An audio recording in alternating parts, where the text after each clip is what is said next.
Alabado el Señor, alabado el Señor, alabado el Señor. Soy el evangelista Jimmy Swaggart junto a Gabriel, Lauren, Dave Smith, Donnie, Lauren. Dije Lauren ya, ¿verdad?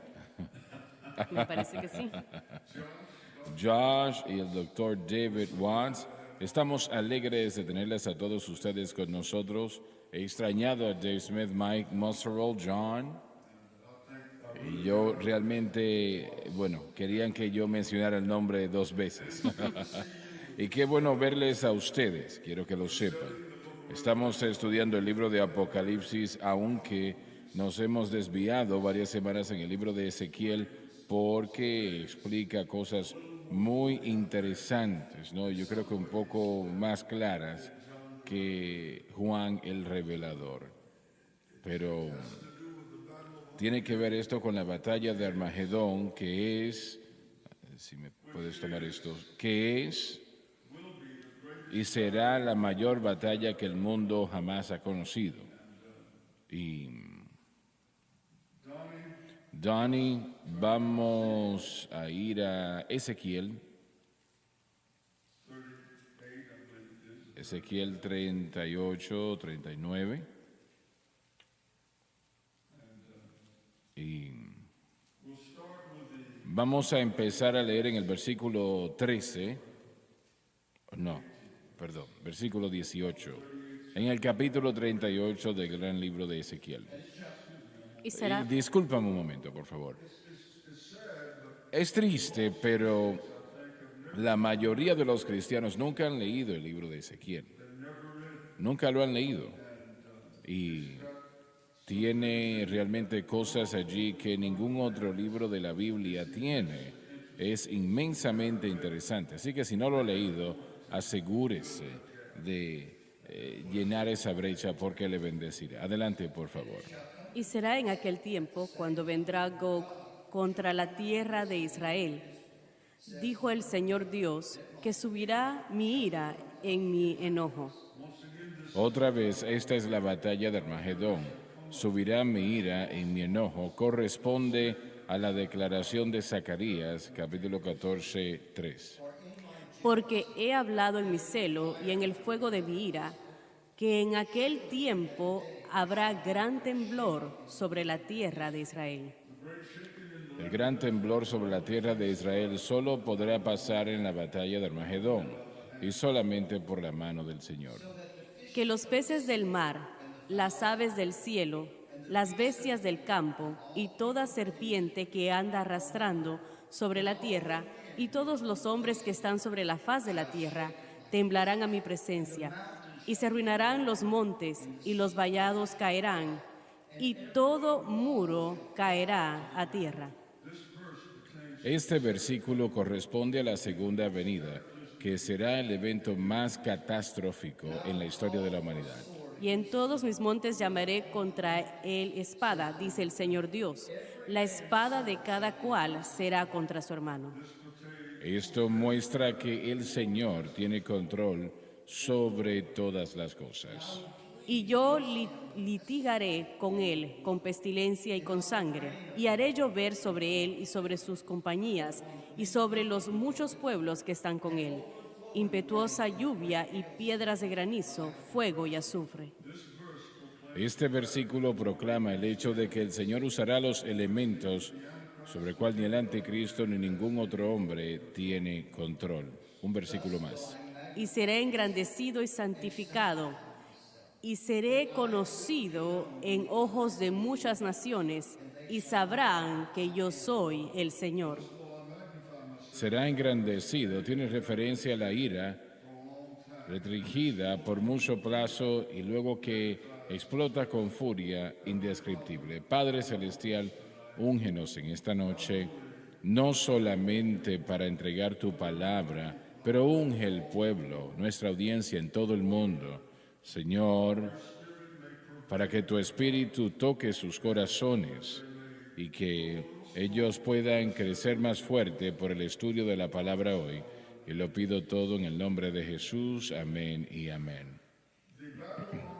La batalla de Armagedón será como ningún otro conflicto que jamás haya sido peleado en la historia de la humanidad.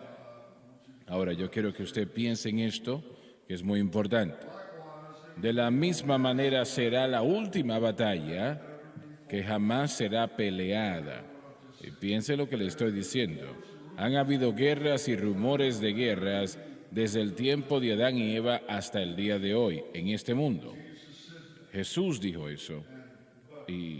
Pero cuando Él vuelva en la batalla de Armagedón y Él detenga esa batalla, vamos a tratar un poco con ella, será el último conflicto que jamás se peleará en la historia de la humanidad.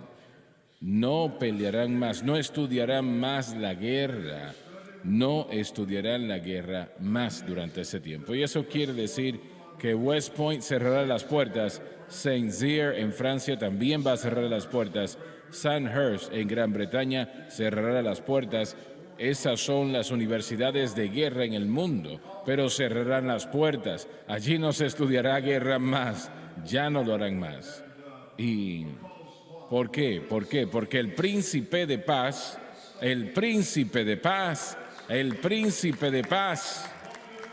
vendrá a esta tierra, alabado Dios, y cuando Él venga, la guerra terminará. Roma no tenía manera de decirlo. Si les hubiese dicho, se hubiesen reído. Cuando Jesús nació en Belén, durante 33 años y medio, su vida, hasta que Él fue crucificado en la cruz del Calvario,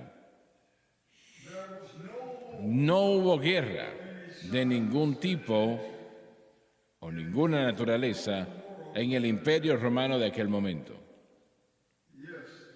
Así están, correctos, piénsenlo. No hubo guerra.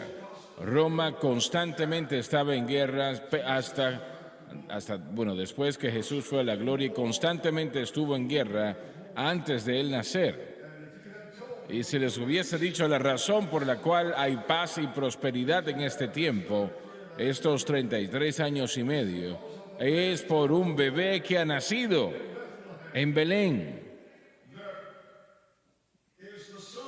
que es el Hijo del Dios viviente y que es el príncipe de paz. Gloria a nuestro Dios. Es la razón por la cual no hubo guerra, porque Jesús, el príncipe de paz, estaba en la tierra. Y quiero decirle que la guerra en su alma jamás puede disminuir hasta que haga Jesús el Señor de su vida. Permítame reiterar eso otra vez. Gloria a nuestro Dios. La guerra que está en su alma, millones hoy día que viven una vida de dificultad y problemas, y hay una guerra que está sucediendo constantemente que nunca se detiene. Lauren ha contado su testimonio muchas veces a través de la programación, pero había una guerra que sucedió en tu alma hasta que fuiste salvo esa hora de la medianoche en Tennessee. El fuego se apagó y la guerra cesó, se detuvo. Amén. Gloria a Dios, y así se aplica para ustedes, todos nosotros, cada uno de nosotros. Roma, si les hubiesen dicho la razón de la paz que están viviendo, que la poderosa Roma no estaba en guerras, la puerta que se llama Hannes ya no está allí, pero los fundamentos de esa puerta todavía están allí.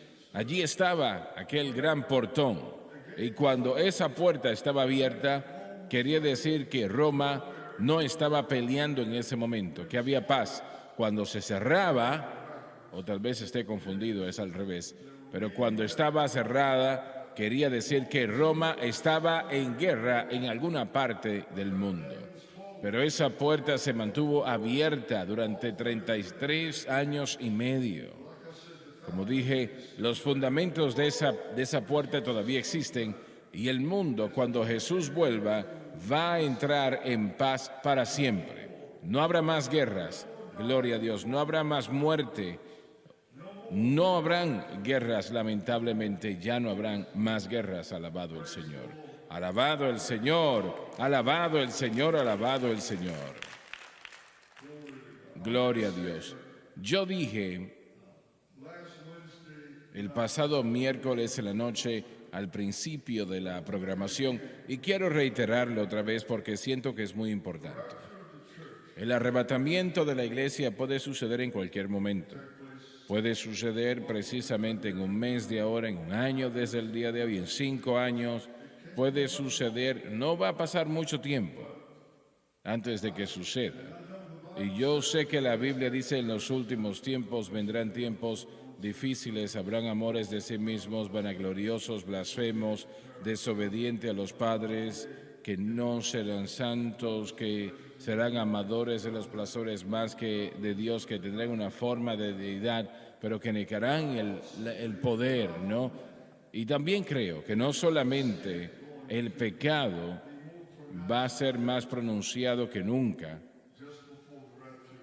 antes del arrebatamiento de la iglesia, pero la iglesia va a luchar también. Y yo creo que va a ser el mayor mover del Espíritu Santo en ese momento que este mundo jamás ha visto. Y permítame reiterar esto otra vez. Yo creo que la iglesia hoy día, que está enferma, el Señor me dijo 25 años atrás, me dijo, toda la cabeza está enferma y el cuerpo está lleno de llagas. Nada puede sanarla. Obviamente el Señor puede, pero nada en este mundo lo puede hacer. Y yo creo que la iglesia va a continuar en esa vena hasta el arrebatamiento de la iglesia, pero también creo a la vez que habrá una gran cantidad de personas que serán salvas y bautizados con el Espíritu Santo, y el Señor libertando a los cautivos de esclavitud de las tinieblas y poderosas sanidades como cuando Jesús caminó por este planeta 2000 años atrás. Y usted dice ambas cosas a la vez, sí. Una separación y el mover del Espíritu Santo. Yo creo que eso va a suceder, eso lo vamos a ver. Yo creo que estos tiempos de oración son parte de eso, lo que Dios va a hacer en lo que refiere a su palabra siendo exaltada en este mundo y muchas personas siendo salvas y vidas transformadas. ¿Ven eso ustedes de esa manera? Yo creo eso con todo mi corazón. Algunos pueden decir, bueno, eso nunca va a ser así, nunca va a haber un mover de Dios. Yo creo que así es. Yo no creo que el Señor viene a buscar una iglesia débil o enferma. Yo no creo eso. Yo creo que Él viene buscando una iglesia gloriosa, sin manchas o arrugas, lavada en la sangre del Cordero. Gloria a Dios. Alabado el Señor. La batalla de Armagedón. La batalla de Armagedón será distinta a cualquier otra batalla que se haya peleado. En primer lugar, probablemente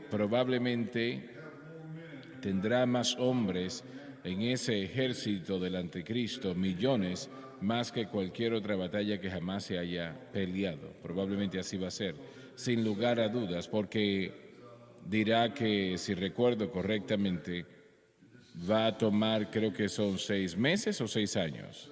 7 meses. Para sepultar a todos los muertos y para limpiar esa área.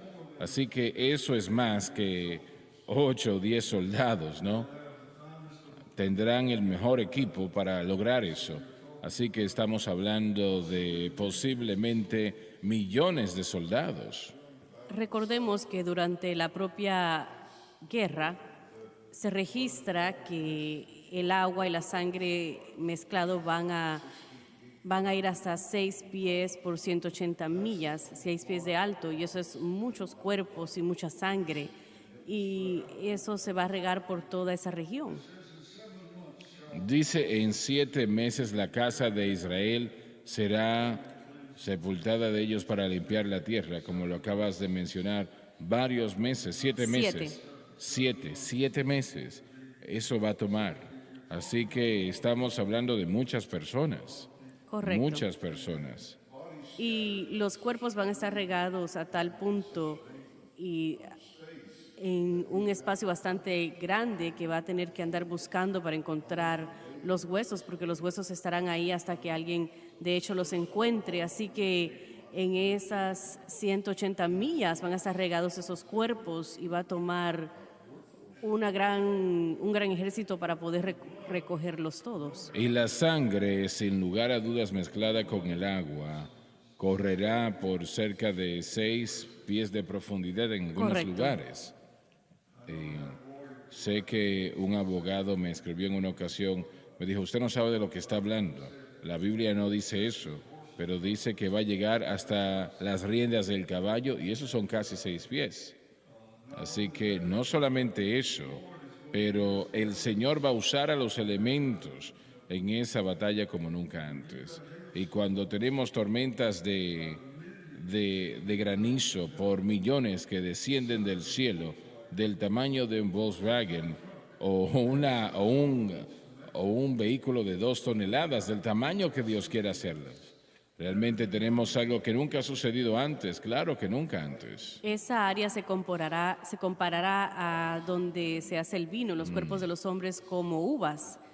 Y eso es lo que se describe en esa guerra del Armagedón. La ira de Dios está en contra del ejército del anticristo, por lo que vemos en las Escrituras. Él será el único que estará peleando.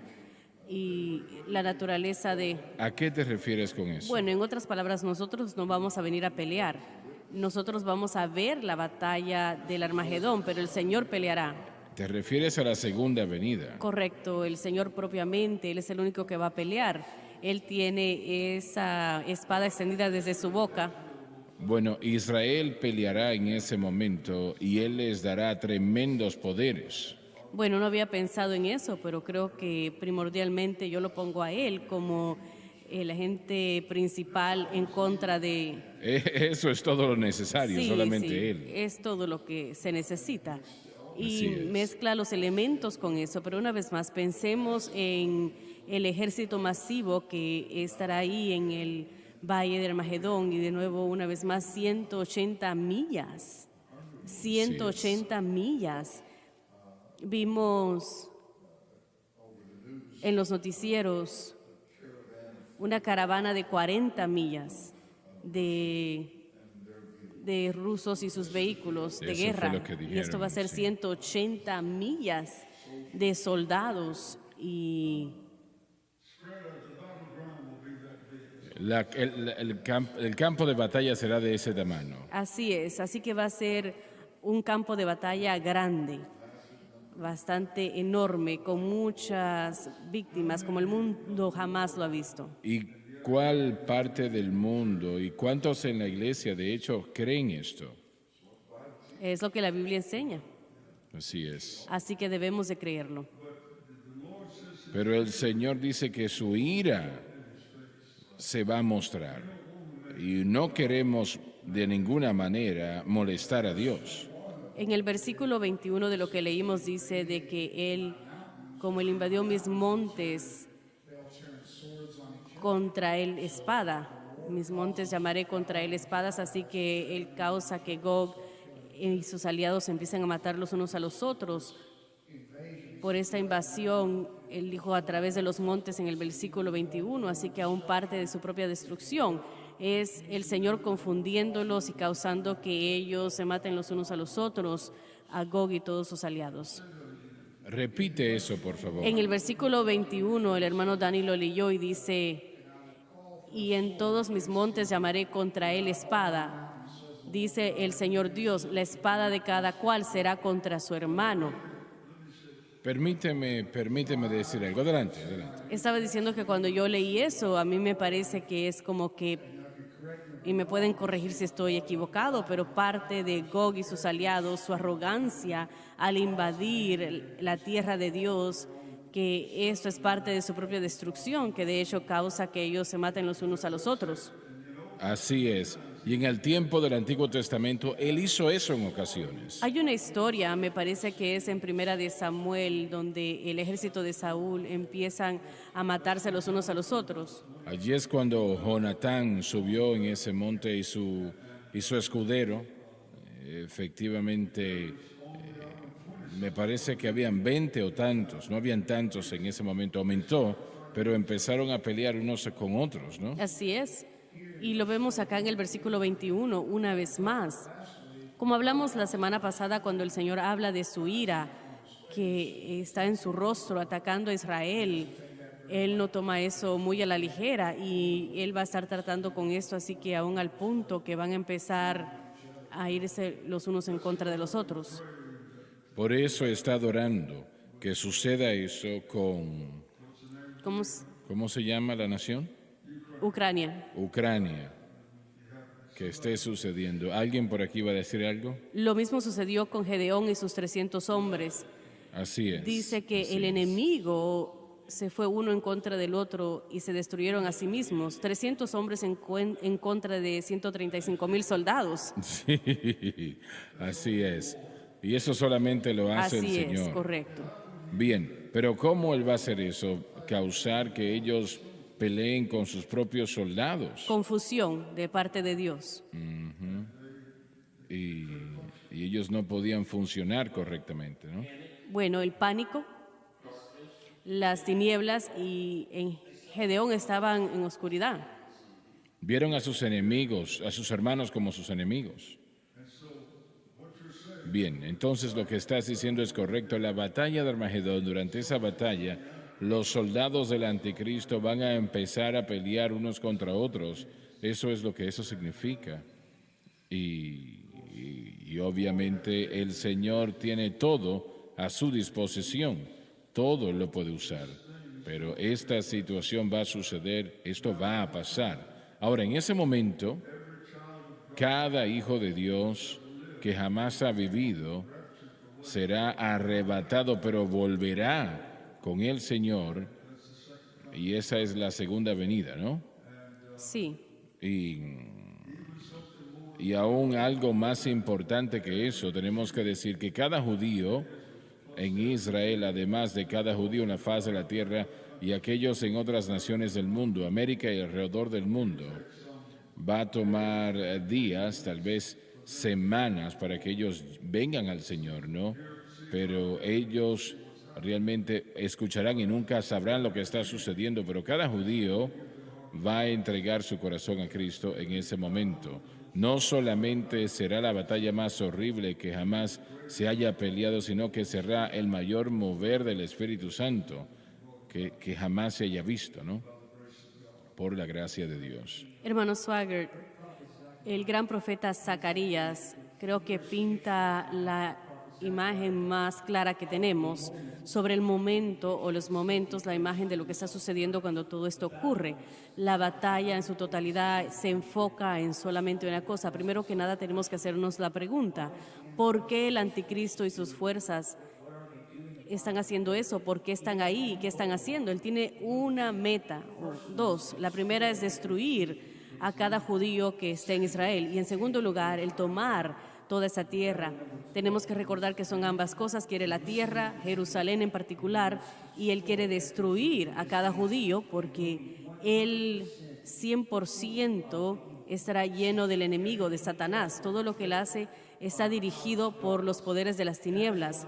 Por eso es que cuando vemos hoy en día el liderazgo del mundo, no podemos ignorar que algunos son dirigidos por los poderes de las tinieblas. Definitivamente. Es la única explicación. No se puede entender de ninguna otra manera, no tiene sentido de ninguna otra manera. Son los poderes de las tinieblas que causan que los hombres actúen totalmente contrario a Dios y a la humanidad. Adolfo Hitler cayó en esa categoría. Creo que es el mayor ejemplo que podamos pensar hoy en día en la historia moderna. Pero el anticristo y las fuerzas del enemigo querrán destruir y él vendrá llegará muy cerca para destruir completamente a Israel y solamente un remanente, dice la escritura en Zacarías, que solamente queda un remanente, el que existirá, al punto que van a pelear de la mejor manera posible, pero va a ser totalmente inútil comparado con las fuerzas del anticristo y Satanás. Y eso es una imagen exacta de nosotros. Nosotros no podemos pelear en contra de los poderes del enemigo, solamente Dios puede.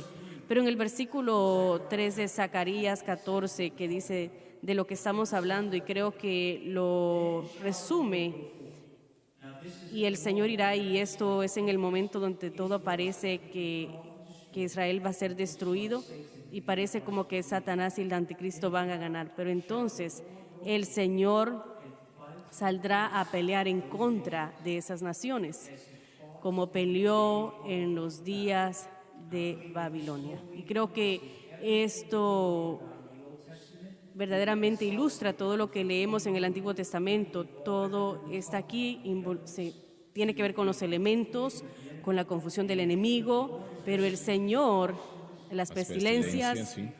pero es por esto, y no quiero que nos perdamos la hermosura de que Israel verá y reconocerá a Jesucristo como el Mesías. Ellos van a reconocer que Él es aquel que todos los profetas hablaron, que todas las escrituras señalaban, aquel que anhelaban, aquel que los va a traer y reconciliarlos de nuevo con Dios, Jesucristo, el Mesías. Y ese será un momento como ningún otro, inigualable. Le van a hacer la pregunta, ¿dónde recibiste las heridas en tus manos? Y Él les responderá, en la casa de mis amigos. Pero gracias a Dios que va a ser un momento incomparable, y le doy gracias a Dios que estaremos ahí para verlo y vivirlo. ¡Qué gran día será aquel! Alabado Así Dios. es, alabado Dios. Es difícil imaginarlo, pero la gran tribulación, ese periodo, será así por una cantidad de razones, el Señor lo va a permitir, pero la razón principal es para traer a Israel de vuelta a Dios. Ese es el propósito principal y tendrá éxito. Alabado Dios, así es. En gran manera. Bien, en el momento que empecé a decir, yo quisiera estar allí, y estaremos allí realmente. Así es. Para verlos a ellos, preguntarles esas heridas en sus manos. Y ellos empezarán a notar algo aquí distinto. Y toda la nación de Israel llorará con tristeza por lo que hicieron 2000 años atrás, ¿no? Pero este es el mayor avivamiento, si podemos llamarle así, que el mundo jamás ha visto o vivido. Amén. Realmente lo será así. Y ahora, yo no creo que va a haber realmente un judío que podrá, digamos, retractarse y decir, no lo quiero, no me parece que así será. ¿Estás de acuerdo conmigo? Eres judío, pero... Yo creo que el Israel nacional va a reconocer corporalmente, porque cuando Jesús vino la primera vez, Él llegó a Israel, pero eso también incluía a cada individuo. Pero papá, no sé si tú tienes alguna opinión, sé que hemos hablado de esto muchas veces. Bueno, sí, la restauración de Israel es completa. Isaías capítulo 52 es muy bella. En los versículos 6 y 7 dice, he puesto atalayas sobre tus paredes, Jerusalén, que nunca descansarán día o noche. Mencionarán al Señor y le darán a Él, a Dios, no descanso hasta que Él establezca, hasta que Él haga a Jerusalén alabanza en la tierra. El judío y la tierra tienen que ser restaurados, pero no serán restaurados de otra manera. Cuando hablamos de la paz por Jerusalén, ¿de qué estamos hablando? Hablamos que estamos orando para que el Mesías reine en Jerusalén y los judíos sean restaurados a Jesucristo o que vuelvan a Jesucristo en la plenitud de ese beneficio del nuevo pacto, ¿no? Dios tiene un lugar muy especial para Israel y cuando vemos a Zacarías capítulo 12, los primeros 3 versículos dijo, Jerusalén será una piedra de tropieza y en contra de esas naciones que se amontonarán en contra de ella y Dios las va a juzgar, es algo muy serio. Pero tenemos que mantener a Israel en el enfoque correcto mientras damos testimonio como nación, cumpliendo las promesas entregadas a Abraham, a Isaac y a Jacob, todas culminarán en Cristo, ¿no? Por eso oramos por la paz de Jerusalén. Y cómo ciertos predicadores pueden negar que esto va a suceder, negar que Israel ya no es más. Cuando en el 1948 este pueblo esparcido en todo el mundo, después de 2000 años, y luego son restaurados a la misma tierra que Dios le prometió a Abraham, con el mismo título, Israel. Y Yo he estado leyendo algunas cosas hoy sobre Harry Truman, por ejemplo, y de cómo él pensaba que era imposible que él fuese reelegido. No era posible. Él no pensaba que era posible. Él dijo, no, yo no puedo ganar. Pero aún él ganó. Así Él es. ganó. Fue elegido por una razón. Bueno, yo sé que antes de él morir, un reportero le hizo la pregunta porque cada mañana se levantaba y caminaba unas cuantas millas y este reportero fue con él y le estaba haciendo preguntas y finalmente le preguntó, señor presidente, ¿qué considera usted? ¿Cuál considera su mayor alcance mientras estaba en su oficina presidencial? ¿El plan Marshall, el de tener la Segunda Guerra Mundial, la bomba atómica? ¿Cuál considera usted lo más importante? Y dijo que el señor Truman siguió caminando y no contestó por unos momentos.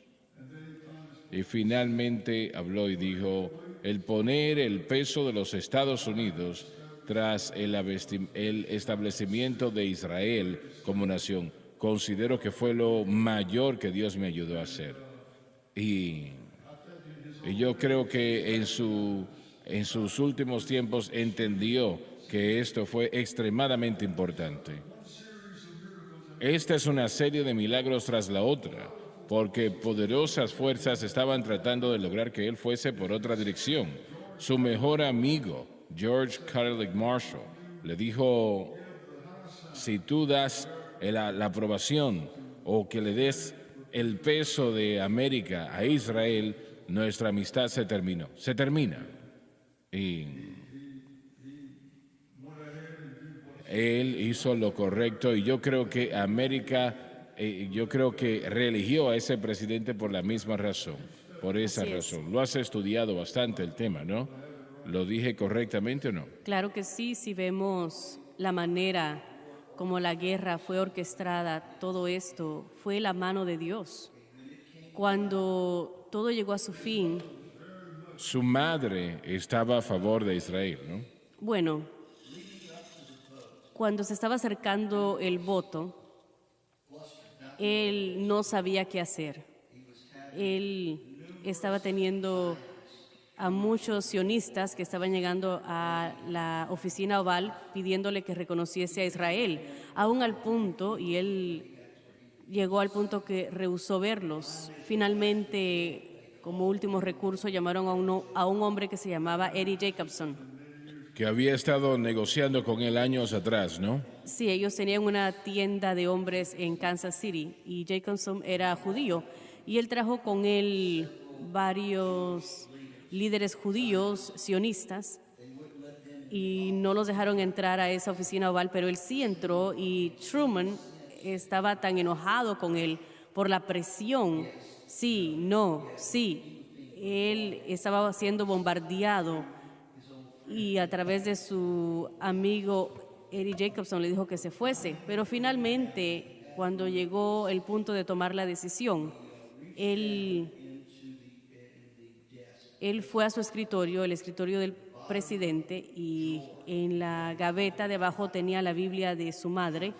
Ella era bautista y él abrió la Biblia, simplemente la abrió y en su corazón dijo, yo necesito una respuesta. Y él miró hacia abajo y ahí estaba en el libro de Génesis, él leyó, bendeciré a los que te bendigan, maldeciré a aquellos que te maldigan. Maravilloso. Y él lo hizo. Él dijo, esa es la respuesta. Así es, él tomó eso como una señal divina, de la providencia divina. Y lo era. Lo era. Dios le estaba dando la respuesta, pero en esa elección de la que hablas, cada persona dijo que él iba a ganar. Los periódicos dijeron, Dewey iba a ganar. Sí. Antes de que se dieran los resultados, y no había nada, todo estaba en contra de él. Pero en los últimos momentos, el pueblo cambió y votó por él. Y se consideró como Sí. la presidencia, la sorpresa más grande de unas elecciones. Bueno, la segunda hoy en día, ¿no? La Sí, segunda. sí, sí, sí.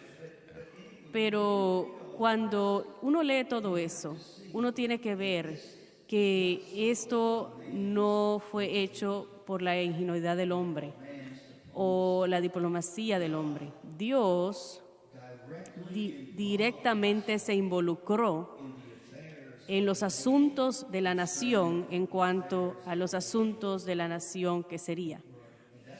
Y Así eso es lo es. que puede suceder en Ucrania ahora mismo. Dios puede Es muy involucrarse posible. en esos asuntos para detener eso. Y lo que me preocupa a mí sobre todo esto es de que en Ucrania hay una iglesia fuerte. Hay como 250 iglesias pentecostales dentro de No Ucrania. lo sabía eso. Y no todas ellas eran grandes, pero tienen varias que tienen más de 1000 miembros. Y estas personas aman al Señor.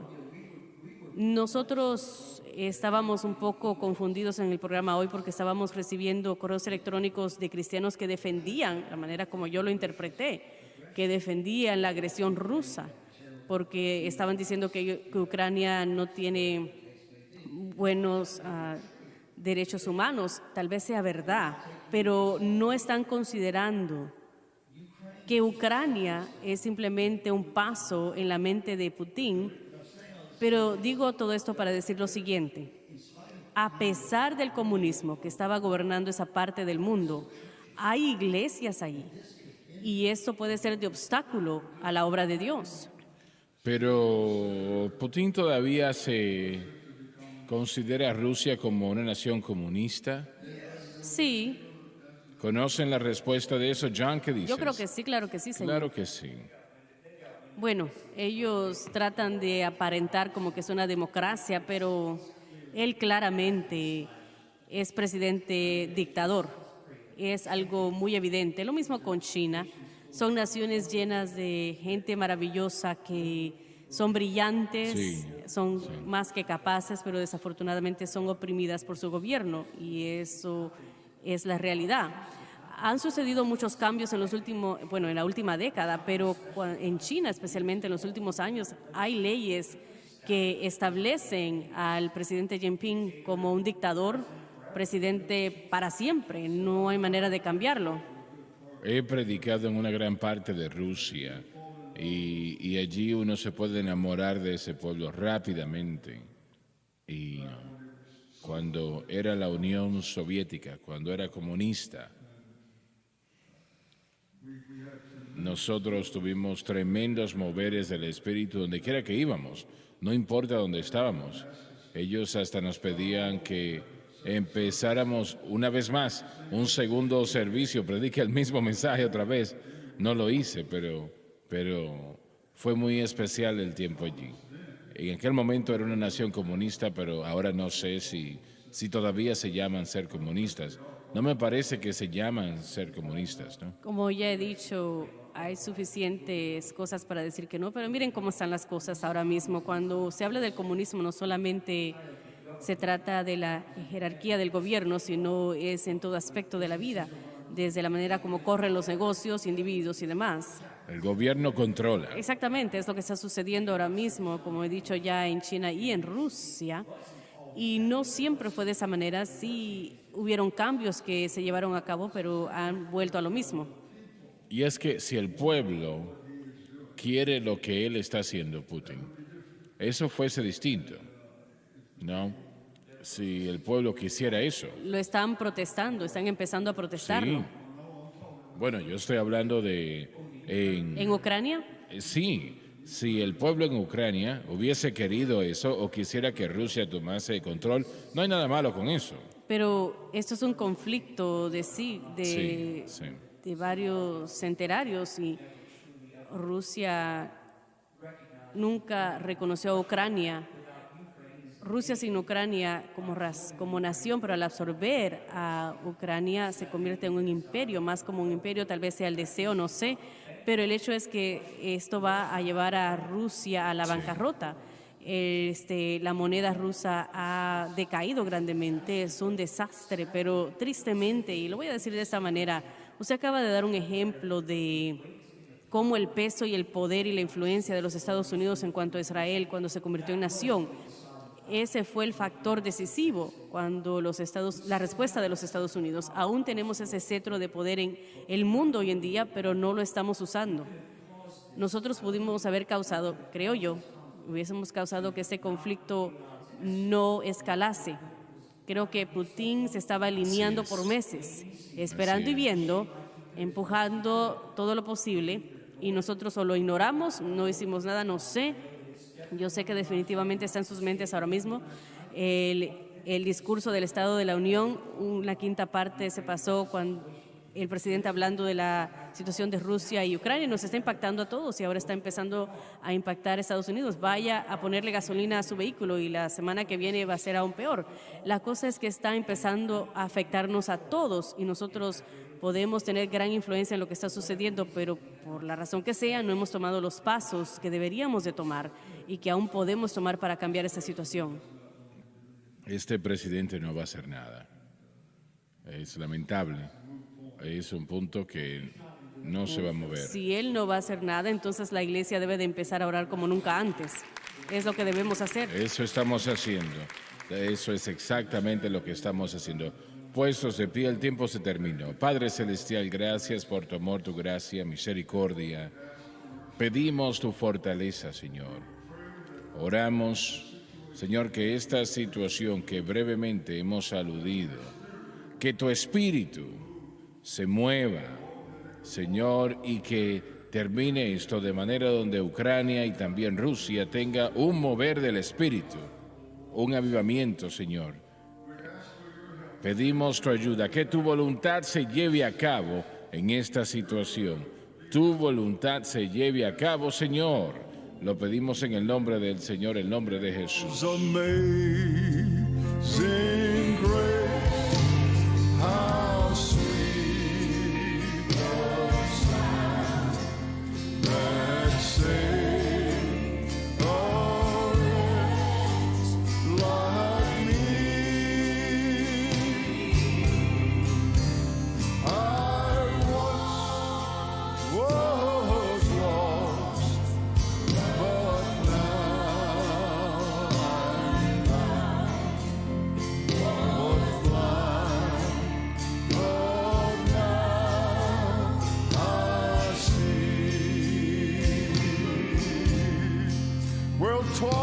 Grace that taught my heart to fear, and grace my fear relieved. Now grace